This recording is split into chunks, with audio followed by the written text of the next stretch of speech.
So the reason I'm here today is because 40 Black organizations from across the Midwest, Ohio, Iowa, Minnesota, Wisconsin, got together last night. And what we did is we decided that we are tired and we are sick. We are no longer going to sit here and be ignored. We know that the 10 worst cities for African Americans are all in the Midwest. We know far too often the Midwest is considered flyover country. We are no longer going to accept that. So we've decided that we're going to be coming together, we're going to be fighting for our issues together, and we're going to make sure that these disparities are addressed.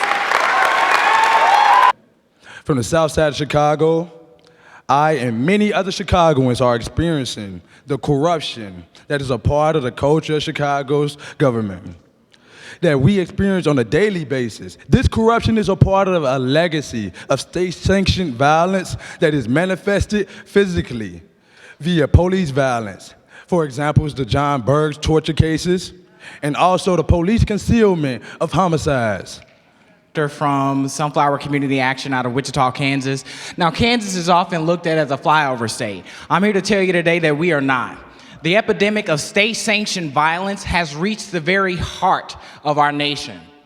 If you look at the numbers per capita, officer-involved shootings that result in a death exceed that of Detroit, Chicago, and New York.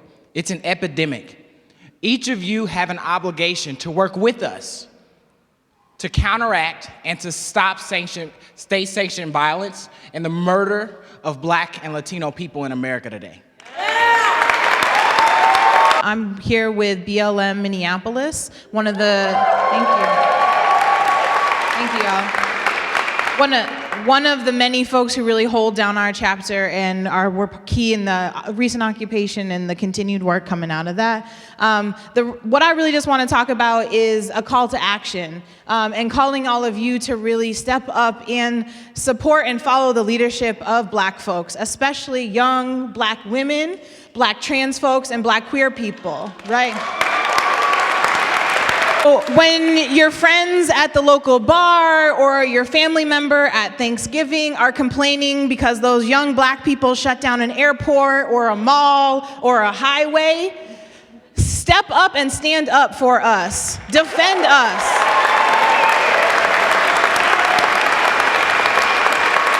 Remind them the reason why we're doing it, because every 23 hours, we have to worry about losing another one of our family members, right? And beyond that, every single hour, every single second, we know that Black folks across the country, and especially in the Midwest, are not getting the food they need, the healthcare they need, the housing they need, the clean water that they need. And that's why we're standing up and saying Black Lives Matter, and we're calling all of you, whatever space you are in, your organization, to demand racial justice and to demand that Black Lives Matter in all of the spaces that you rock into, okay? Can y'all do that? Show me! Show me! Show me! Show me! Show me! Show me! Show me! Show me! How y'all doing? So that wasn't part of the plan, but thank you to my Show Me 15 family out there. Before I actually start, I was going to start with a chant. It just wasn't that one. But no, I want to start with a chant. I want to actually start with a special chant. It's really special to the people in Ferguson. It's really special to the people who've been stepping up this last year in the Black Lives Matter movement. It's really special to almost anyone who didn't really stepped up against police violence. If you know the chant, you can say it with me. If you don't know it, still say it with me. Just repeat after me. It is our duty to fight for our freedom. It is our duty to win. We must love and support one another. We have nothing to lose but our chains. Now we need to blow the roof off this church. It is our duty to fight for our freedom. It is our duty to win. We must love and support one another. have nothing to lose but our chains. We have nothing to lose but our chains. We have nothing to lose but our chains.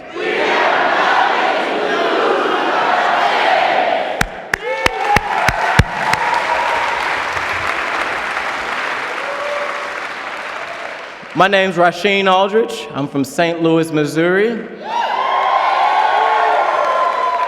Give you a little background about me. I was born in the city, North St. Louis City, but I actually went to school in West County.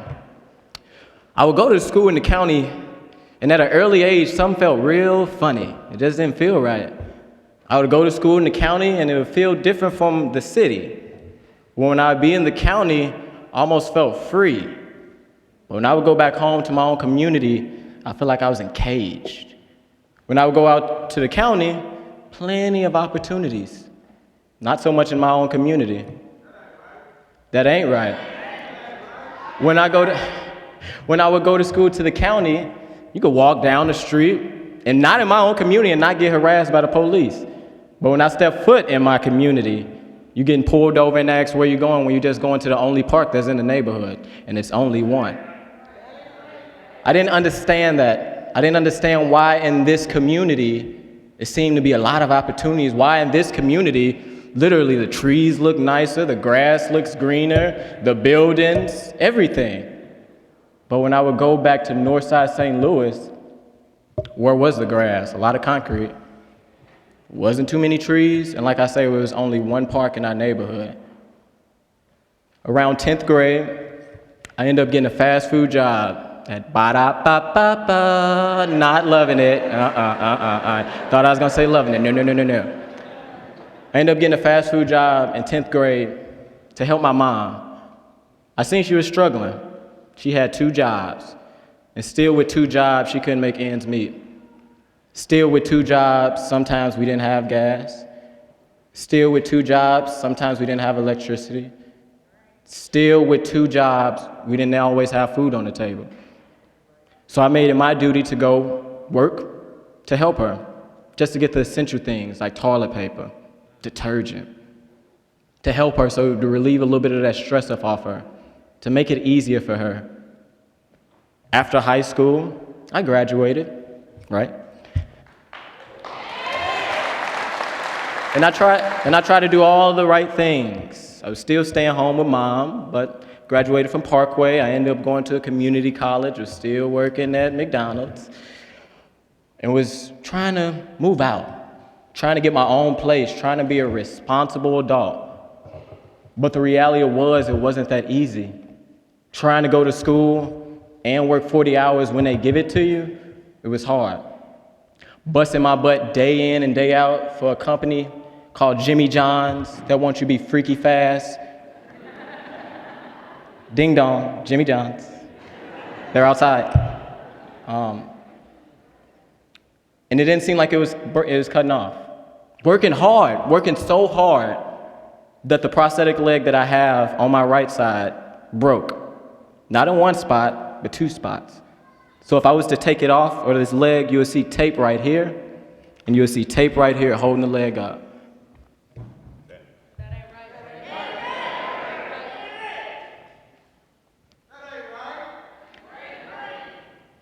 As I tried to continue to, like I say, move forward, I got involved with Show Me 15, Fight for 15, an organization that started in New York City with fast food workers that stepped up and said enough is enough.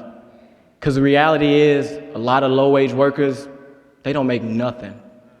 The reality is, a lot of low-wage workers don't look like me. It's not little kids just trying to get a job so they can go to the mall. The reality is, there's a lot of women in these jobs, trying to take care of a family. The reality is, the median income in these jobs are people that's 35 and up. In 2008, what happened? A recession, right? So all the factory and all these good jobs went away. McDonald's and Burger King and Jimmy John's, they stayed. So as I got involved with Show Me 15, I started organizing. I started going out on strike with my other workers to let people know this is enough. We can't not survive on $7.35. That was the minimum wage in Missouri. I continued to organize in my shop. I continued to get more involved. Later down the line, as years passed, I became a leader, as they say. 2014 ended up happening, though. August 9th. Mike Brown was murdered at the hands of the Ferguson Police Department. A scene that when I first seen it on my cell phone, it really was just a normal thing. Because for that situation to people like me and a lot of African Americans, honestly, it wasn't nothing new. We done seen it on Fox News plenty of times of seeing African Americans being gunned down at the hands of police and nothing done. We done seen it, we done had the conversations with our parents when you drive down Lucas and Hunt, 10 and 2 because the police are definitely gonna pull you over. But the thing is, police brutality is an issue, but it's a little bit deeper than that. In zip code 63106, Northside St. Louis, Missouri, where I stay, the median income in that zip code is $15,000. The percentage of African Americans in that zip code is about 95. 10 miles away, in zip code 63105, Clayton, Missouri, 85% white, median income 90,000.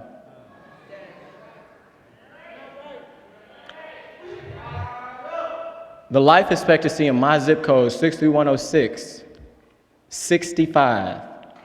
The life expectancy in zip code 63105, which is only 10 miles away, 87. That is the problem that a lot of communities are continuing to face on a day-to-day basis. Opportunities are being pulled from our communities. Money is not being invested in our communities.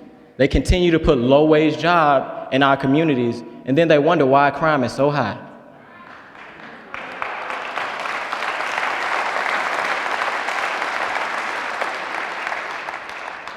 But I'm excited to be here today because we have the opportunity to talk real issues. And I'm not just talking about this or that, I'm talking real issues. It's people that don't know when their next meal is gonna come, that are in this room. It's people that are working 2 or 3 jobs just trying to support their family while they're away from their kids. We got the opportunity right now to talk to potential presidents, to have real conversations, to talk real issues, to talk real change that we need in our community. At the beginning, I started with a chant. I said it's our duty to fight for our freedom. We have the opportunity to let them know, but at the same time, like my Black Lives Matter activist brothers and sisters said, we also have our duty to do something. We must stay active. We must get involved. We must keep challenging the status quo. We must stay in the streets day in and day out. And we must also run for office. Because the reality is, if we don't put ourselves in there, they ain't gonna know how to really represent us.